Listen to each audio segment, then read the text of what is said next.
But by far, the ABA's preeminent team was the Indiana Pacers. Who's your favorite player on the Pacers? I like Darnell Hillman. Tom Boosie. Freddie Lewis. Billy Keller. Billy Keller. Why? I don't know, he's just cute. Shoots these three-pointers, it just turns me on. When I was 8 years old, I got a Billy Keller uniform for my birthday. Of course, in 1974, for a large family of moderate means, a Billy Keller uniform was actually a pair of navy blue cotton blend gym shorts and a navy blue cotton blend tank top emblazoned with the numerals 1 and 1 in yellow gold iron-on felt. The numbers were a little crooked and had begun to peel off within an hour of the unwrapping.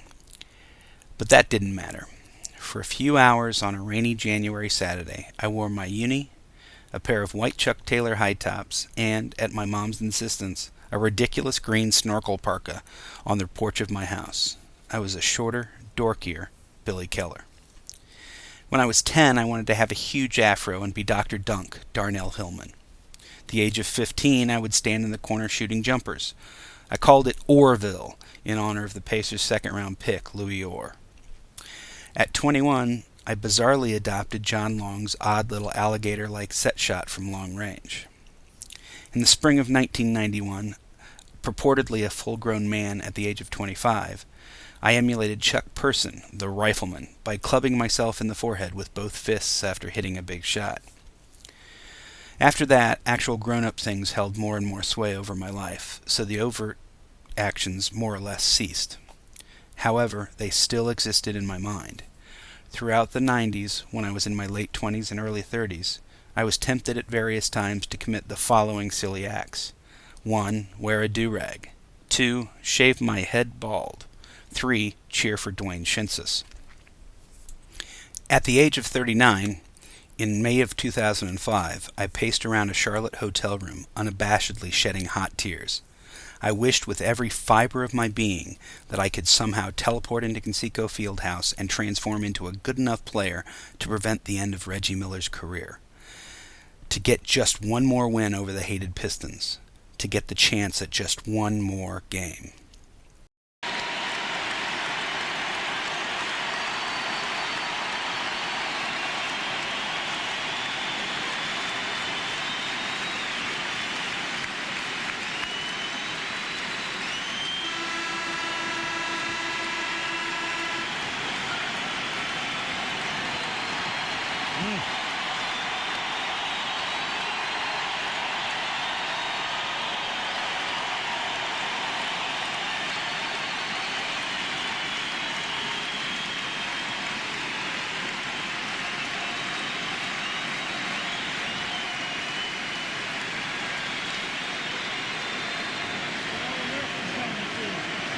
Very, very cool.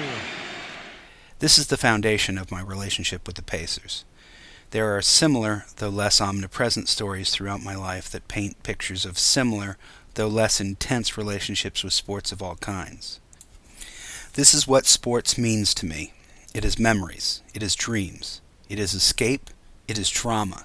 It is community. It is family. This is what I want the Pacers, the NBA, and sports in general to be. And this is where Marlo Stanfield would coldly tell me, you want it to be one way, but it's the other way. The other way means that at the age of 45, I wrote over 30,000 words discussing the business of the NBA, the lockout, and the dubious future of the Indiana Pacers.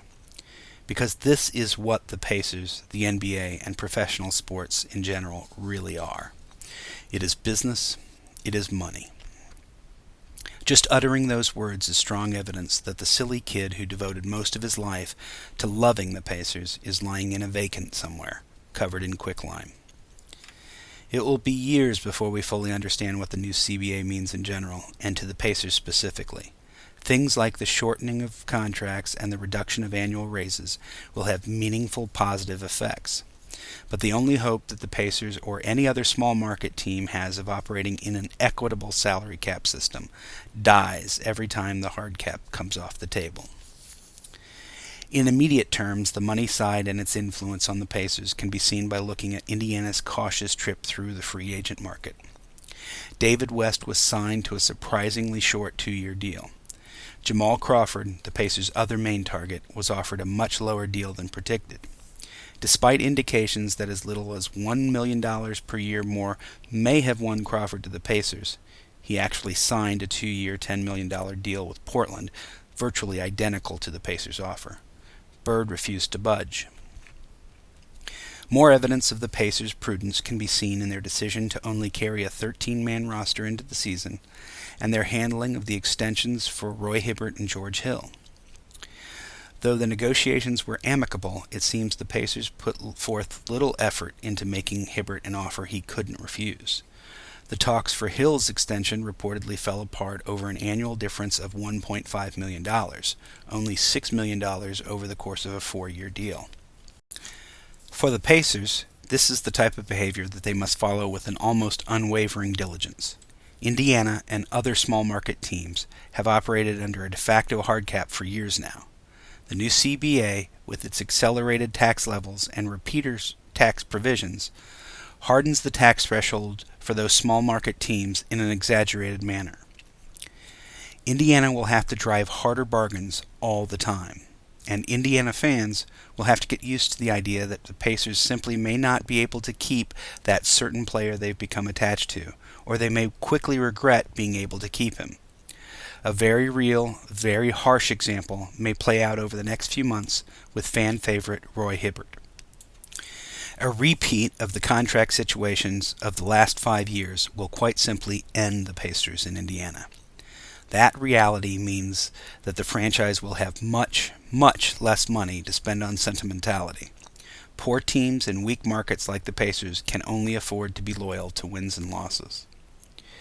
It is not a desirable position to be in, but it is what it is. When Matt Moore asked if I'd do this for Voice on the Floor, I doubt that this is what he was either expecting or wanting. My own experience in writing has made me someone that people come to with technical financial questions. I am a homeless man's Larry Kuhn. And while I appreciate and I'm honored that smart people think of me in that regard, I just can't give you that today. I don't have it in me to delve into the NBA's magic bean economy, or the Ricky Bobby mindset, if you ain't first, you're last, that has increasingly pervaded and perverted the conversation surrounding the association. I do feel regret and apologize for not being able to deliver the things that really represent what little value I bring to the NBA blogosphere. But this is the best I have to offer. I celebrated my 46th birthday recently. Don't tell anyone this, but while I enjoyed and I'm grateful for the gifts I received, I didn't get what I really wanted. The same could be said for Christmas. I didn't get what I really wanted. The reality is that I will never get what I really want. I want cheap iron-on numerals on a cotton blend navy blue tank top. I want a pair of white Chucks. I want a rainy January Saturday and a front porch with my mom. I want to be Billy Keller again. I would gladly don a ridiculous green snorkel parka to make this come true. I want it to be one way, not the other way.